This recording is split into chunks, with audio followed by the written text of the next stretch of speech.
much, please. Thank you very much. Thank you. Wonderful to see you all here tonight. There's the usual bit of, what they call it, domestic arrangements. The toilets are through this door, but whilst Ronald's talking, if you need the toilet, could you please access it by going out one of the side doors and round there, so as not to put off the man in his full flow.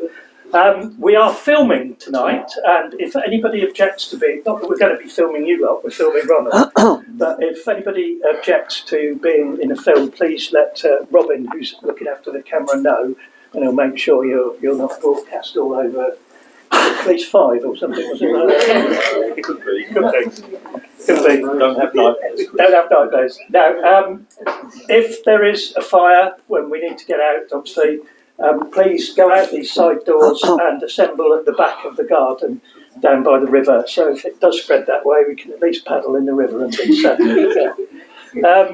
Is that all of the? Yeah, that's all of it. Oh, drinks are available.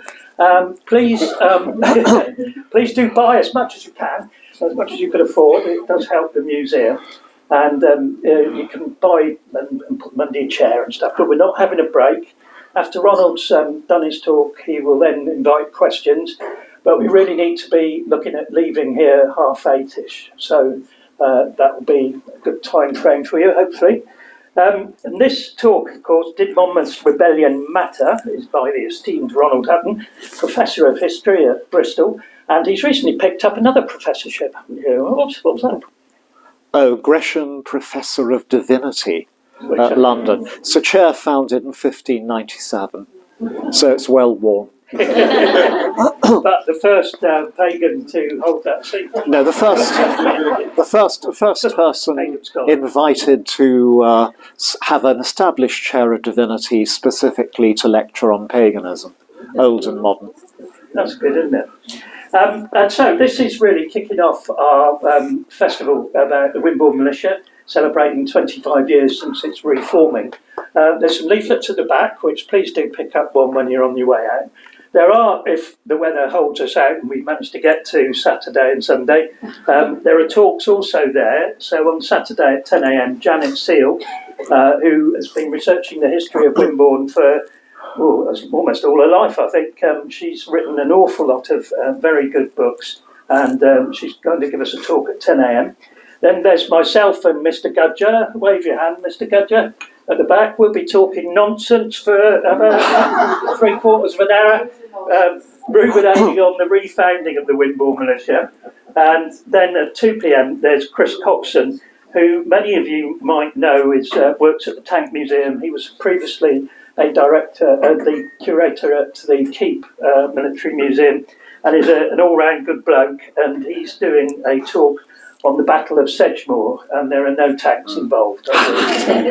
And then on Sunday we've got 10 a.m. Malcolm Angel, Facts, Myths, Legends of Wimborne, which is always a very amusing talk, and he's a good lad. At 12 o'clock, Stephen Carter, perhaps one of the leading reenactors in the Monmouth Rebellion period, and an author of a number of very good books.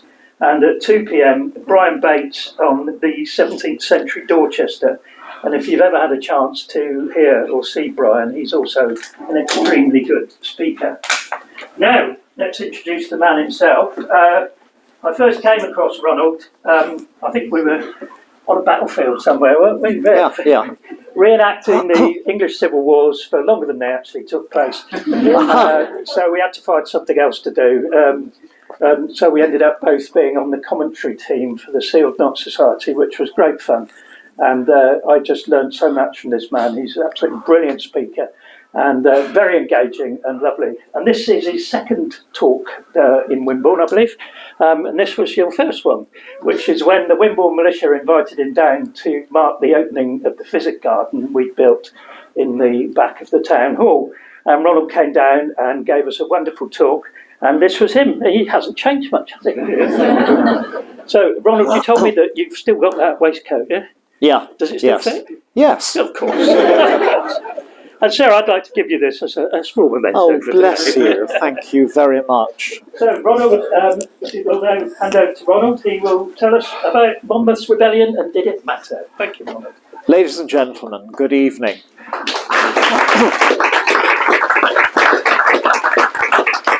my goodness, if you'll applaud me saying that, then I'm going to be fine here. As we all know, in 1685, a tall, good-looking man in his mid-30s called James, Duke of Monmouth, landed in England, and he made two declarations. The first was that as the eldest illegitimate son of Charles II, he had arrived to save the English, and he'd arrived to save them from his uncle, the younger brother of his father Charles, the uncle also called James, Duke of York. And he made two charges against his uncle. First, that his uncle had murdered his father in order to get the throne.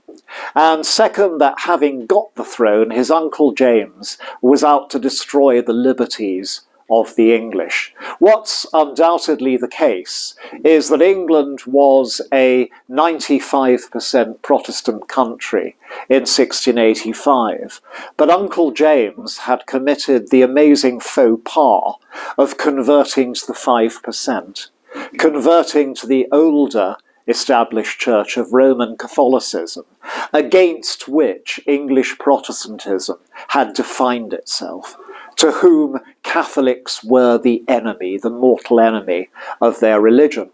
But young James, Monmouth, claimed a lot more than that. He claimed that his uncle was not just out to bring back Catholicism and destroy the true Protestant religion, but he was out to annihilate such democracy as the English and Welsh possessed, and the Cornish, that's James, intended to introduce a tyrannic absolute monarchy to England, and was going to do it.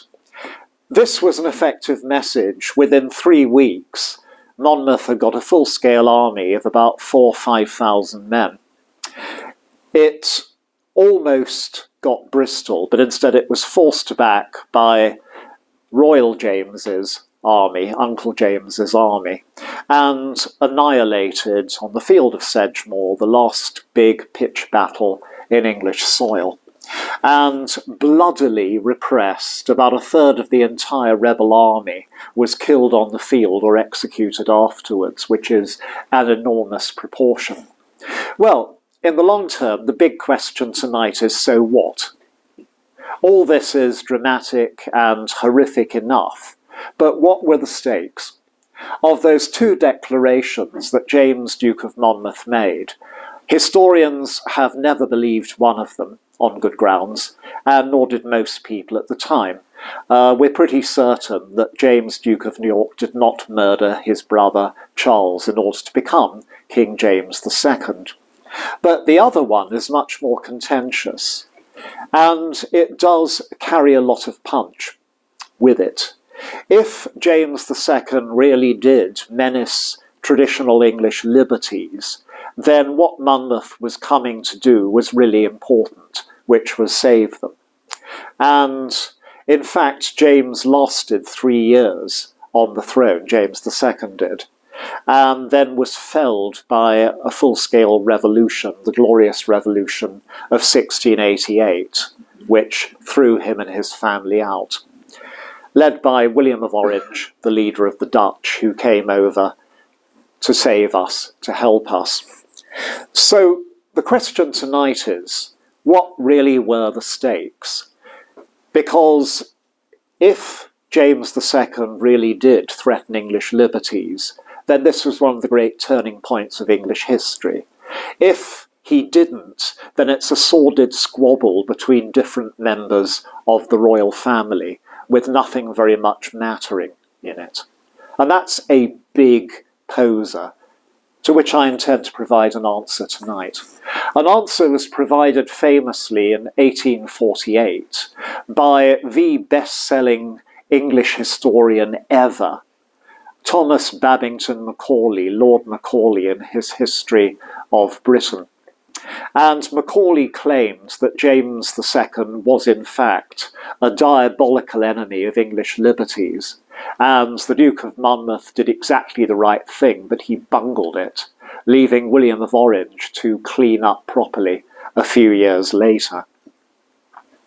So this, if that's the case, would be the major political event of English history, the late 1680s being the turning point that made us what we are and saved us from being something different. As Macaulay said, because the events of those years made the popular will prevail over the king's will in Britain. It gave British politics the balance and stability they've enjoyed ever since, compared with the revolutions that have overtaken most of the other countries of Europe. Trouble is that Macaulay's view, and admittedly he was way over the top, then lost favour, and for a couple of reasons. The first was that Victorian liberals got much more interested in the Civil War and the revolution that had occurred in the previous generation, and decided that what happened in the 1680s was just an afterthought. It was a postscript to the big fight for English liberty, which was the 1640s, won by Cromwell and his Ironsides. And then in the early 20th century, along came Marxist historians who argued that big events have to have really big social and economic causes, like seismic plates or volcanic lava shifting in the Earth's crust and blowing up what's on top of it.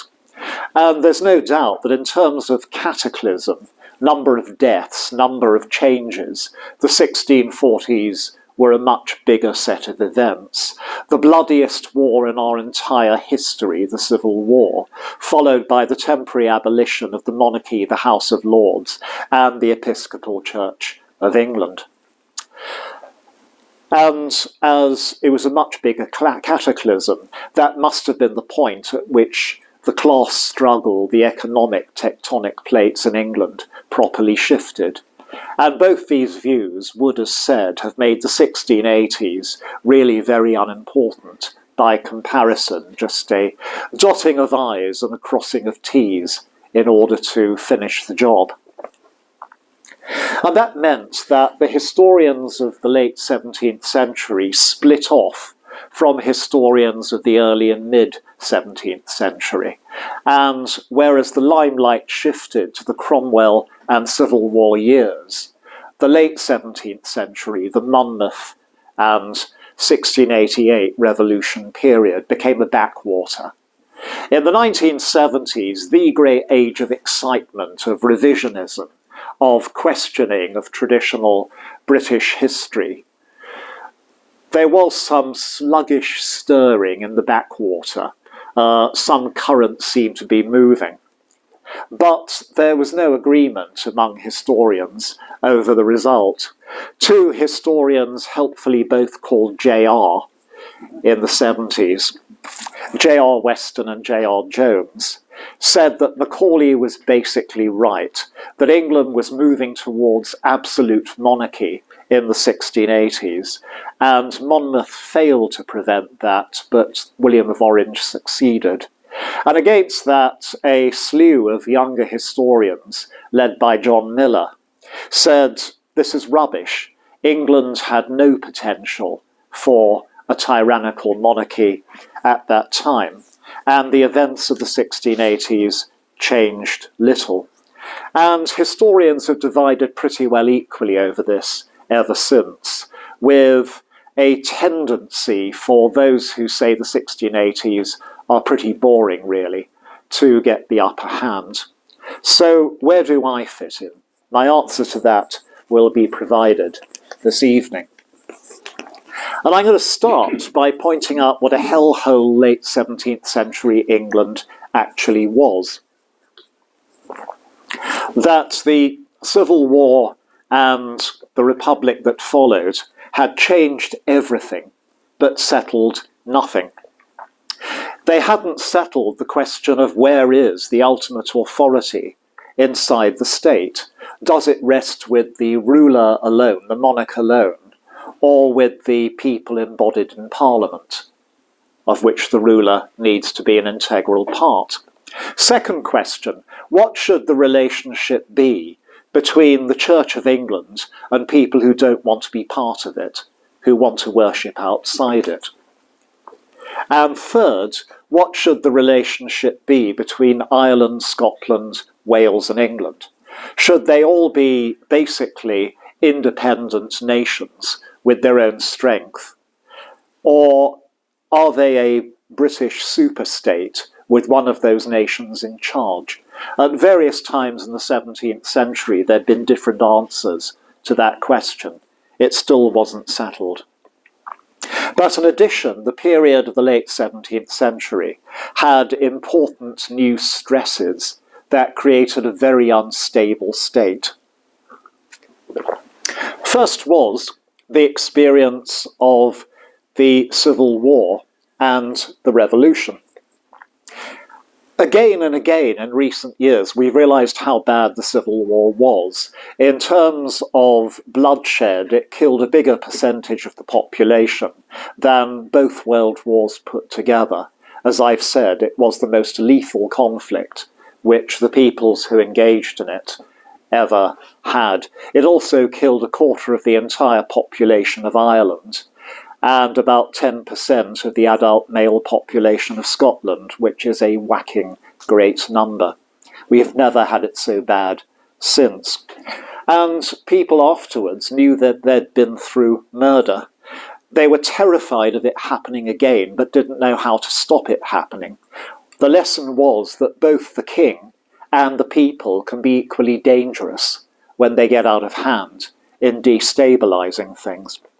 Second thing was something that bores most political historians stupid, which is economics. But in this case, it counts. It's the end of a steady rise in the English population and in prices of everything since about 1500.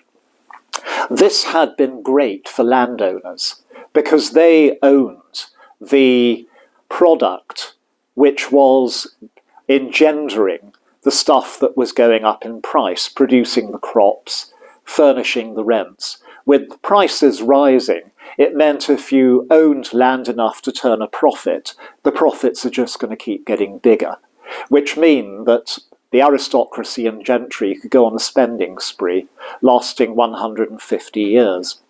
But from about 1640, the population begins to fall. And this means that prices fall too, which suddenly means that with a falling population and prices, your tenants and labourers can start calling the shots and demanding higher wages in return for looking after your land, which means the rents that are going to sustain the ruling class begin to fall. And that means with the aristocracy and gentry on the skids, the profits of government office suddenly become really important, which means the competition for jobs becomes vicious, even more than before. It's another stress. Third thing is the huge new scale of religious nonconformity. The Civil War had smashed the Church of England, releasing from it large numbers of people who made up their own churches to fill the gap. And by the time the church is put back together, when the monarchy, House of Lords, come back in 1660, it's too late to shoehorn all these lost people back into the church. They form new churches, the Baptists, the Quakers, Congregationalists, Presbyterians, that we've had ever since. And for the rest of the century, the people in charge of the government and the established church are wondering what to do with these people. There are too many of them to persecute them out of existence, and they don't want to join up again. But what do you do with a nation in which you have so many people who don't sign up to the national church? You know, this is an era in which most national churches have the allegiance of anything from 95 to 100% of the population. When you have a whacking great slice of the English and Welsh not coming to church, it looks really bad. The fourth factor is that part of what had happened in the English Revolution is the English had turned on the Scots and the Irish and conquered them comprehensively for the first time in history. And what the Irish and Scots had learned from that, when they got their independence back at the Restoration, when the monarchy came back, is the English without kings are even more dangerous than the English with kings. And so what the Irish and Scots are prepared to do now is support the kings for all their worth against the English in order to keep their own independence and dignity, which could be quite bad news for the English. The next thing is the huge new power of France. For about 150 years, the great thing about Western Europe is there are two superpowers, France and Spain, and they really helpfully keep trashing each other, which is why neither of them can be a real menace to anybody else, as long as both are really strong. But in the 1660s, Spain begins to collapse, and it ceases to be a great power by the end of the century, which means that France zooms up in its prowess. It's suddenly the only superpower in Western and Central Europe and begins expanding at a tremendous rate. It just keeps on growing, seizing more and more land. It has an enormous army. It's got a despotic monarchy, doesn't believe in liberties or parliaments, and it's got a Roman Catholic religion. So it's a nightmare to the 17th century English. And as we all know, it's directly opposite Kent, just a short trip away across the sea. So this is an enormous new fear, a new menace. And it goes with a final ingredient in the hellmouth, which is that in 1580, half of Europe was Protestant and half Catholic as a result of the Reformation crisis and wars of religion. By 1680, 4/5 of Europe is Catholic and 1/5 is now Protestant. And this rolling back of the Reformation had not occurred as a result of foreign conquest, but in every country as a result of the king turning Roman Catholic, or the Duke, or else having a tolerant Catholic royal family that stopped being tolerant and exterminate the Protestants. So the English feel really, really insecure by the 1680s. I think the Restoration English body politic, the one that was around in the 1680s, was both unhealthy and unstable. So do I also think an absolute monarchy was possible? Well, the argument of those who think it's not is that England and France are so different that a French-style despotic monarchy hasn't got a basis here. And also there's no theoretical basis for an absolute monarchy in England. None of the English think in terms of having a monarch who isn't bound by Parliament and the laws. But there are a number of answers that can be made to that. The first is that the French monarchy was only despotic to the common people, the peasants, the artisans, the ordinary townspeople. It got that power by making a deal with the leaders of local society, nobility, gentry, and the rich merchants in the town, whereby it went into partnership with them to give them privileges like tax exemption and join with them to screw money out of everybody else and keep the locals down. And that proved extremely effective. But it's important not to look at France in this context, but at European states that are a lot more like England. They're Protestant in their church, and they have strong representative bodies, the equivalents of Parliament in England. So Sweden, Denmark, Brandenburg in East Germany, and Saxony. And all of them achieved absolute monarchies in the late 17th century. All of them lost their assemblies by which people gave consent to laws and taxation. And all of them were handed over to their existing rulers, now equipped with professional armies and the right to tax and make law as they wished. And All of this was by doing deals with the wealthier members of society, the more powerful members, of just the kind that the kings of France had done earlier. And the deal was that the rulers would get all this extra power if they could guarantee three things: the defence of the state, and even better, to expand the frontiers of the state, the safety of the established state religion, to guard the church, and to look after, yeah, you've guessed it, the economic and social interests of the ruling classes. Second point I'd make, third point, is ideology isn't necessary for action. In other words, in a political or military crisis, you can often do something because you have to, not because you have a blueprint for it. So we had a civil war on an enormous scale in the 1640s without anybody having planned it. Both sides who fought that war blundered into it at the beginning, each one fully expecting the other to back down and blink first, and neither of them expecting that both would hold firm and they'd actually start fighting. And once they started fighting, they found they couldn't stop for 4 years. And a few years later, the army that had won that war cut off the head of the king, Charles I, without actually having any blueprint for a republic. They did it because they wanted to kill the king. They'd come to hate him and distrust him. And once they got rid of him, they had to get rid of the House of Lords, because none of the lords would support killing the king.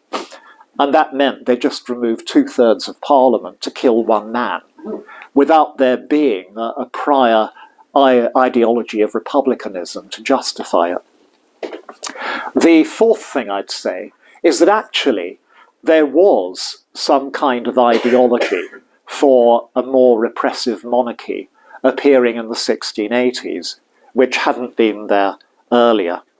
The Church of England, having got back its bishops and cathedrals and ceremonies with the House of Lords and the king, was developing a new argument, which was that the power of the king is derived from God alone. And he gets it through, yeah, you can see this coming a mile off, the bishops of the Church of England, who are the true leaders of the nation, there to advise the king, keep his conscience, and explain God to him. In the 1620s, an eccentric Kentish gentleman called Sir Robert Filmer had written a book saying the King of England was actually above the law. He was not constrained by it. In the last analysis, he could do what he wanted. And even Charles I, who had quite a high idea of what a king should be, banned the book. It was too dangerous, too extreme. In the early 1680s, that unpublished book was handed over to the printing press by the Archbishop of Canterbury, because he felt, with his bishops, the time had come for Filmer's argument to take its place. So there is something, for those who like liberty, creepy going on at this time. And it's perfectly true that the gentry in Parliament would only support kings who observed the established laws and defended the church. But that's also the deal on the continent given to people who became absolute monarchs, despotic monarchs, by the ruling elite. It's not a barrier to absolute monarchy. Absolutism consists of entrusting supreme power to rulers who do preserve traditional society and law and defend the established religion. And a stronger monarchy is actually being constructed in the 1680s in England that hadn't been there before.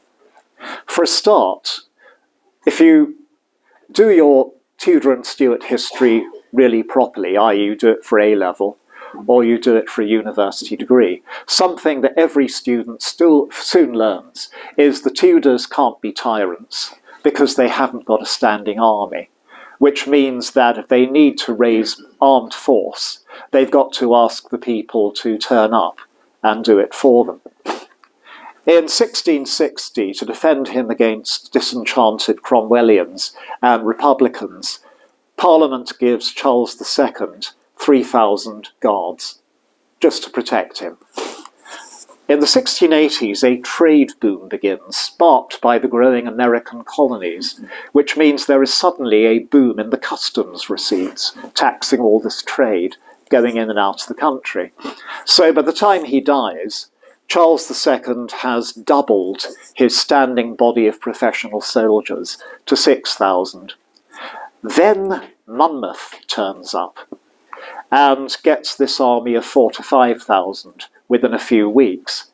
Had this happened in any previous generation, James II, against whom that army was aimed, would have been finished, because it had nothing in the way.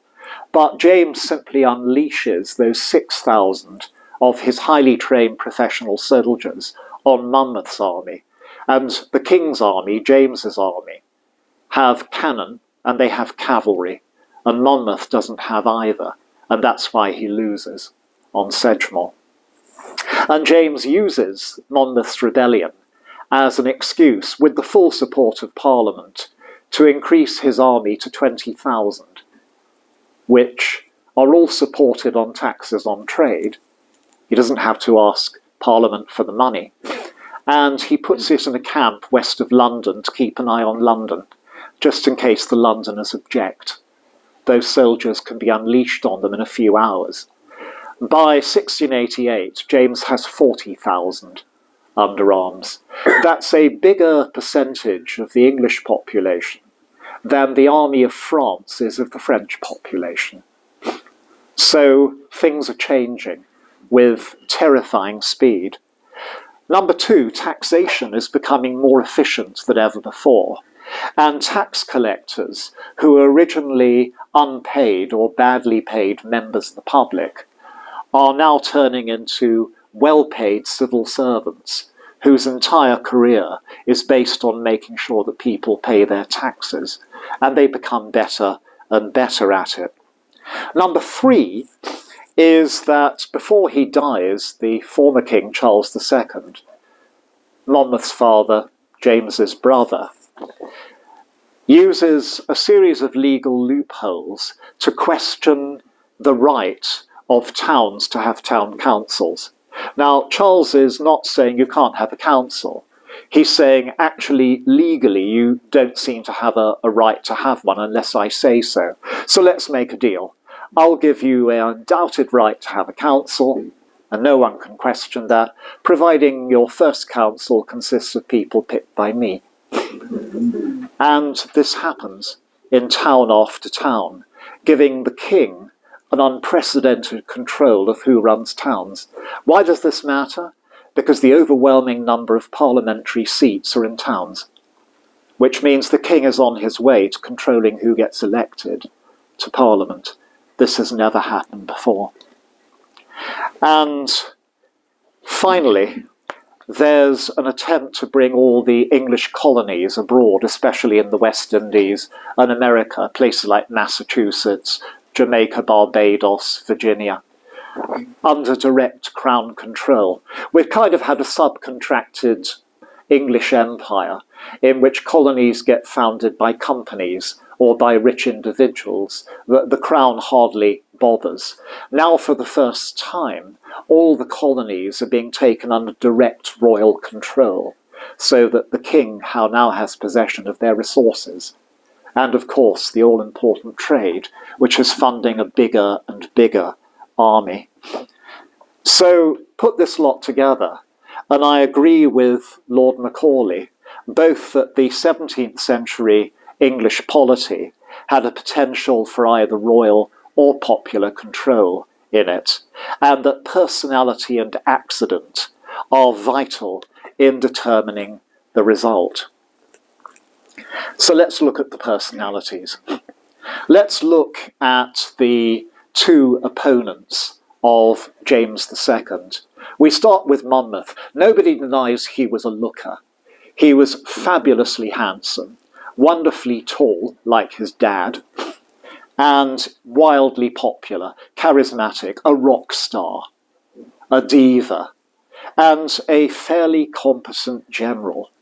But he struck too soon. he headed into England before people had begun to learn what James was like, and the ruling classes backed off. 3 years later, after discovering what James was actually like, they are more inclined to support William of Orange. Here we come to factor 2. William of Orange, chief citizen of the Dutch Republic, has a claim to the English throne. He has married the daughter of King James II, who's refused to convert to Catholicism like her father, and is all for saving the Church of England. And he is himself the son of the sister of Charles II and James II. So he's got a double dose of claim. And William of Orange is not a nice man. He is cold, cruel, mean, domineering, and duplicitous, but he is seriously bright. He is one of the most intelligent statespeople in late 17th century Europe. And so we come to James II. He's one of the royal Stuarts, and the Stuarts are the most accident-prone royal family in Western European history. In the 300 years before James II takes the throne, over half of its crowned heads had died violently, which is something that hadn't happened to any other European royal or even ducal family. We can run down the line, if you like, from 1400, when they're still in Scotland. James I, murdered by his nobles. James II, blown up by a cannon he was trying to inspect. James III, murdered trying to get away from a battlefield. James IV, killed on a battlefield. He doesn't get as far as running. James V dies of cholera trying to get to a battlefield. He then leaves Mary, Queen of Scots, and we all know what happens to her in England. But at least she outlives her husband, a Stuart cousin, who was strangled after an unsuccessful attempt to blow him up.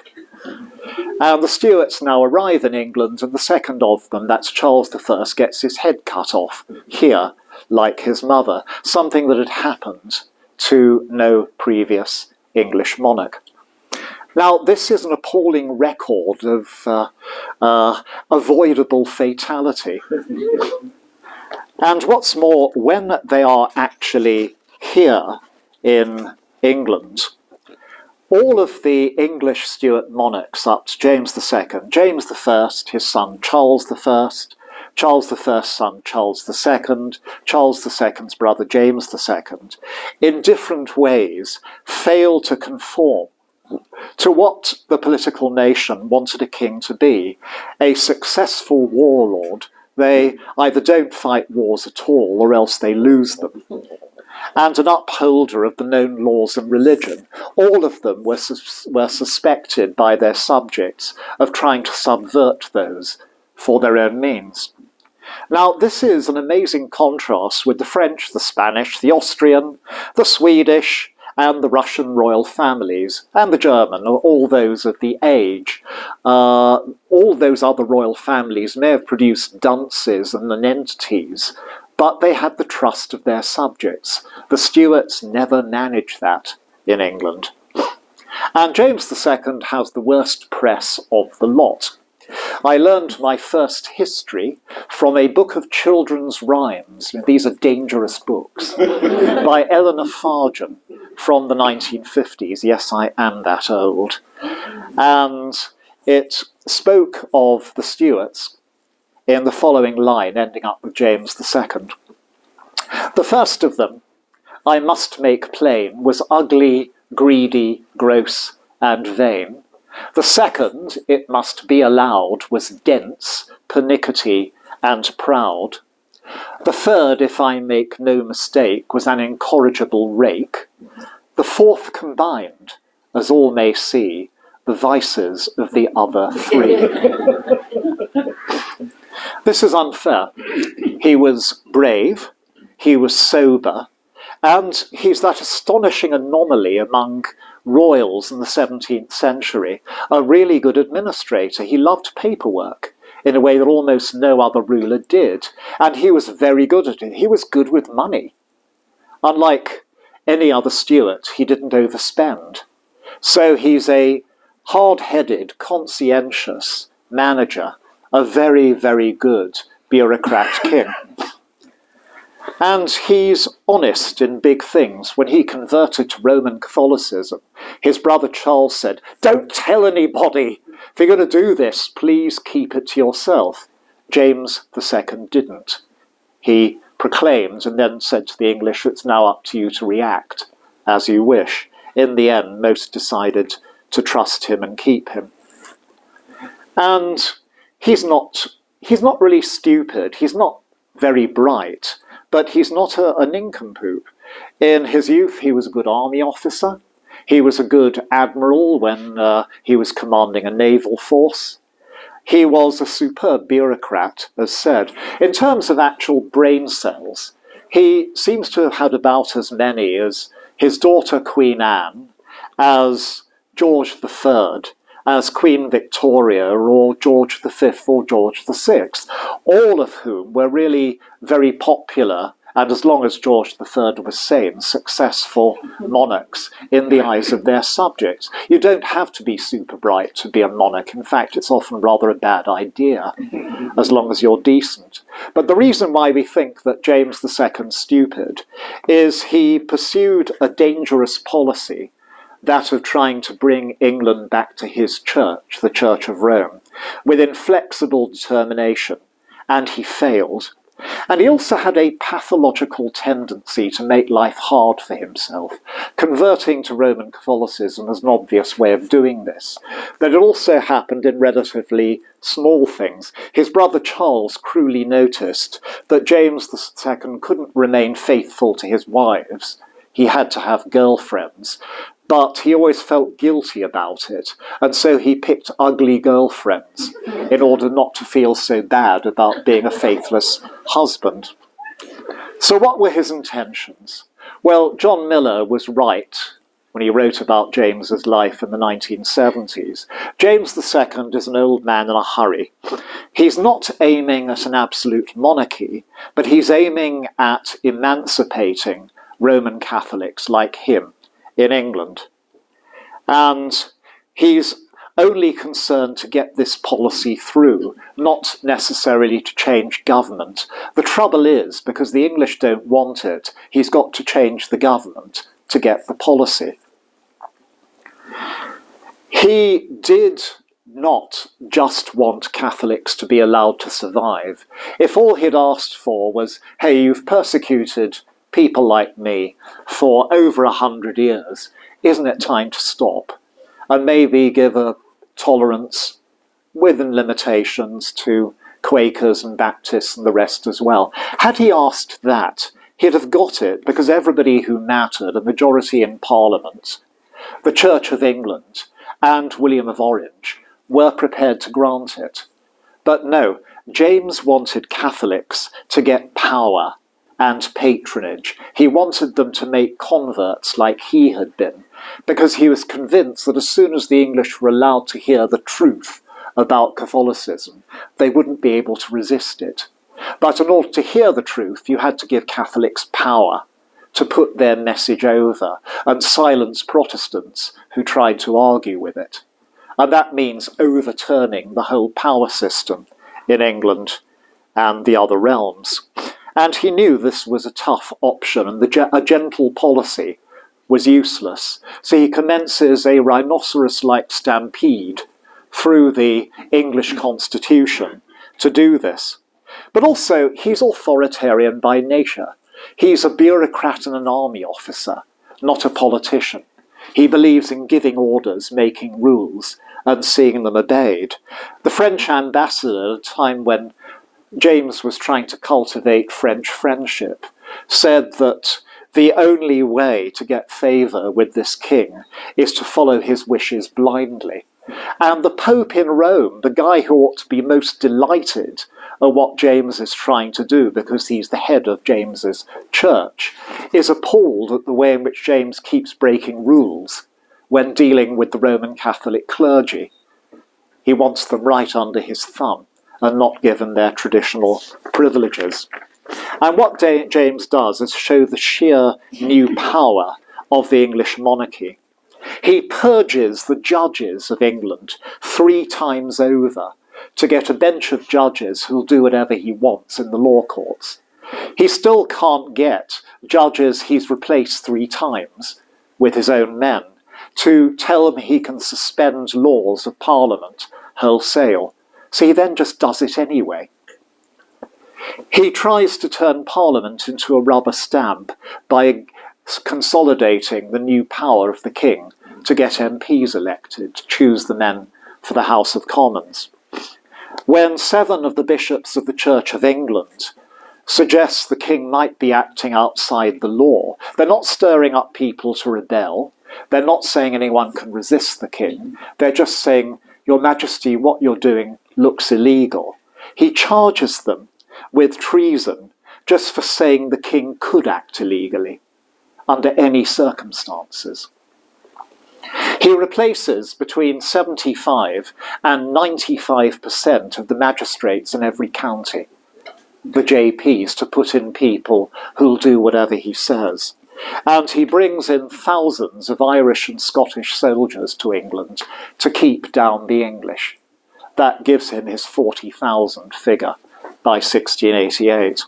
And the horrific thing is, not that the English were appalled, they were, but that he found collaborators for all this in both central and local government. And government actually worked more efficiently than before under James, and not less. So why did he fail? Number one, he's so preoccupied with England, he ignores Europe. You can't do that as a head of the British state. And as a result, he doesn't make any friends abroad. Instead, being James, blundering and bullying, he annoys a lot of European powers by telling them he's busy, he's not going to make alliances with them, but he is going to tax their trade heavily and be rude to them if they make overtures to him. So when the chips go down, he ends up with not a single ally in Europe. Had he cozied up to the French in particular, who are his obvious allies in what he's doing, Roman Catholic and despotic, then he'd have survived, because William of Orange wouldn't have felt safe to invade England with the French at his back. Second, he faces William of Orange, who is at least 5 times as smart as James II, but then William is at least twice as smart as most other leaders of European states. He is a terrible enemy to make. He has a claim to the throne, and what pushes William of Orange into attacking England, proclaiming he's coming to save the English, is an event that nobody had expected, which is after 15 years of trying, James and his wife suddenly get a son. A Prince of Wales, a healthy boy, born in 1688, which pushes William's wife Mary out of the line of succession and offers the English the prospect of a limitless line of Roman Catholic kings. And James then does something else which makes William determined to attack England at once, which, as he calls a parliament, and sets about using his unprecedented powers to get the MPs in. Now, this is a double whammy for William. For a start, he's got to strike before the English get used to having a Prince of Wales. He puts rumours around that the prince is a substitute, he's a fraud, and he needs to get England before anybody investigates the claims. Second, if Parliament meets, then William is halted either way. If Parliament meets and does what James wants, then James appears to have an elected Parliament on his side. But if Parliament meets and forces James to stop what he's doing, the English will not need William to come and save them. So he has got to get into England within a few months, and he does so by lying to the Dutch, and he does so beautifully. He persuades them there is a secret plot between James II and the King of France to attack the Dutch in a pincer, the English from the sea and the Dutch and the French from the land. This had actually happened a generation before. So the Dutch believe it, and they give their entire state army to William to invade England, one of the finest armies in Europe. And William does it. He times it perfectly, the wind comes in the right direction, and he lands this national army of experienced troops with him in charge in Devon, ready to fight. And finally, faced with this crisis, James II simply isn't strong enough as a character. As soon as he realises that the Church of England and Parliament are unlikely to support him in what he's doing, Church of England and the ruling class, the traditional leaders, the magistrates, the bishops, he feels utterly alone. So that's why he brings in the Irish and the Scots, builds up this enormous army, and rather pessimistically fortifies Portsmouth in case he needs to flee to France at any point. And faced with William III, he panics. James actually has an army that is the size of William's, but it's never been tested in battle. It's a new one. William's is battle-hardened, and whereas James hesitates about fighting, William goes for it. And so at the critical moment, when James's generals are looking to him for the order to fight the enemy, James gets incurable nosebleeds, panics, and runs back to London, abandoning his army, which disintegrates without a king there anymore to tell it what to do. And having got back to London, he spends most of his time weeping until William arrives and with his usual feline cunning slips James a message that he's going to be murdered if he hangs around London any longer, and then expresses complete surprise when James flees to France. The English did not want William as their king, but they are now stuck with him and his army in England, proclaiming him English liberty's saviour, and he is grudgingly made joint monarch with Mary. And so we come out. So James II is a tragedy. He's not a nice man, but he is brave enough to take very dangerous risks for his religion, but not tough enough to see them through when the chips go down. And now we see what happens. Had Monmouth won at Sedgemoor, and there was a real chance he might, because he planned a night attack on the Royal Army to take it by surprise. And the only reason that that didn't succeed was they didn't realise that one of the drainage ditches that cover the Somerset levels was in his way. So his army got trapped on the wrong side of it, with their target about a dozen feet away of deep water on the other side. So his army could then be surrounded and destroyed. Had that happened, then Monmouth would almost certainly have been made a Protestant king, but with the traditional constitution, which meant the monarchy was still getting stronger. So Monmouth would almost certainly, often perhaps without any design for it, have led England further towards a more powerful monarchy, with the potential for absolutism. But because the English didn't really want William of Orange, and they were stuck with him, they forced him to sell one by one the powers of the English crown over Parliament in return for acceptance and money to fight France and the exiled James. And so these things were decided within a year, by 1690, that the power in the state rests with the King, Lords and Commons, not with the King alone, the King in Parliament. The monarch lost his decisive powers over religion, the army and the law. The relations with Scotland and Ireland were redefined by conquering them, using William's enormous Dutch army to take out Ireland, thereby creating a British superstate with England firmly in charge for the next few centuries. The relations with the church with those who wanted to stay outside it in all three kingdoms were settled for the next 200 years, with those who went to the established church able to do whatever they liked, and those who didn't, not persecuted, but not allowed to play any part in public life, to hold office or to go to university, and in Catholics' case, only to worship in private. It was the best deal for which the dissenters and Catholics could hope, and it remained there for 150 years. It stabilised things. In other words, the 1680s resolved all the ambiguities and the tensions of England in the late 17th century and determined the crucial issue of constitutional power in national life. So we end up with an irony. Historians are good at these because history is appallingly good at irony. That James, Duke of Monmouth, was in many ways a very nice guy, honest in major things, dashing, popular, well-intentioned, a natural hero.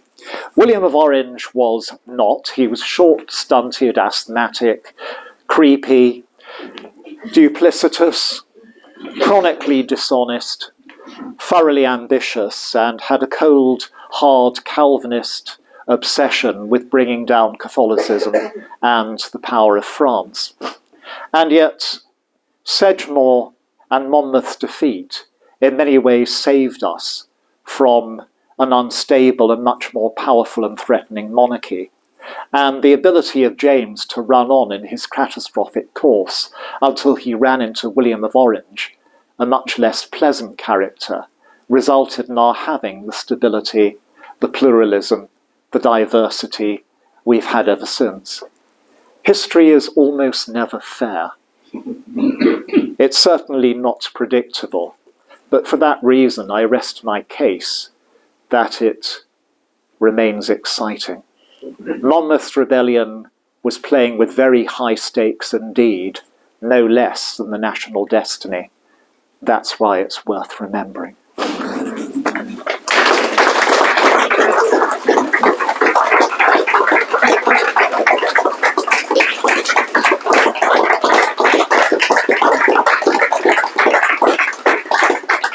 I'll just let Ronald have a drink and grab his breath again. Well done, that was fantastic. Just to remind you that we'll be on the field, the Dean's Court field, from Saturday, and I think we open at 10:30 till Sunday, when we'll march into town at 3:30 for a blessing of our Austrian arm of the Wimborne Militia and their new standard on the green. But now Ronald is quite happy to answer some questions. So